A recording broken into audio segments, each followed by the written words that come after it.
మా కజిన్‌కైతే పూజ చేపిద్దామని చెప్పి శ్రీకాళహస్తికైతే స్టార్ట్ అయిపోయాం. సో, శ్రీకాళహస్తికెళ్ళే డే అయితే ఆ రోజు సర్ప్రైజింగ్‌లీ వెదర్ అయితే చాలా అంటే చాలా బాగుంది గైస్. సో, మేమైతే శ్రీకాళహస్తికి ఎంటర్ అవ్వగానే ఫస్ట్ అయితే మాకు ఎటెళ్ళాలో అర్థం కాలేదు. సో, అక్కడ లోకల్స్‌ని అడిగితే చెప్పారు. అదైతే వ్లాగ్‌లో చూపించినట్టు ఆ టెంపుల్ అయితే అది కాదంట గైస్, మెయిన్ టెంపుల్ ఎదురు ఉంటుందంట. సో, అక్కడికెళ్ళి టికెట్ తీసుకున్నాం. రాహుకేతు పూజ అయితే 2500 ఉంది, 5000 ఉంది. సో, మేమైతే 2500 తీసుకొని మార్నింగ్ అయితే ఇచ్చారు గైస్ పూజ టైమింగ్. సో, ఎర్లీ మార్నింగ్ 5కి కాబట్టి మేమైతే రూమ్స్ చూడడానికి అని చెప్పి వెళ్ళి రూమ్కి వెళ్ళి అయితే మేమైతే ఫ్రెష్ అప్ అయిపోయాం గైస్. నైటే మేమైతే దర్శనంకి వెళ్ళిపోయాం, మేమైతే మా ఫ్యామిలీ మెంబర్స్ అందరం కలిసి.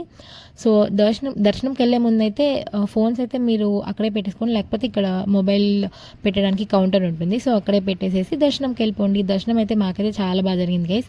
తర్వాత మేము ఏమేమి చేసాము ఏంటేంటో ఫాలోయింగ్ బ్లాగ్స్లో చూసేయండి. Follow for more and please do subscribe guys.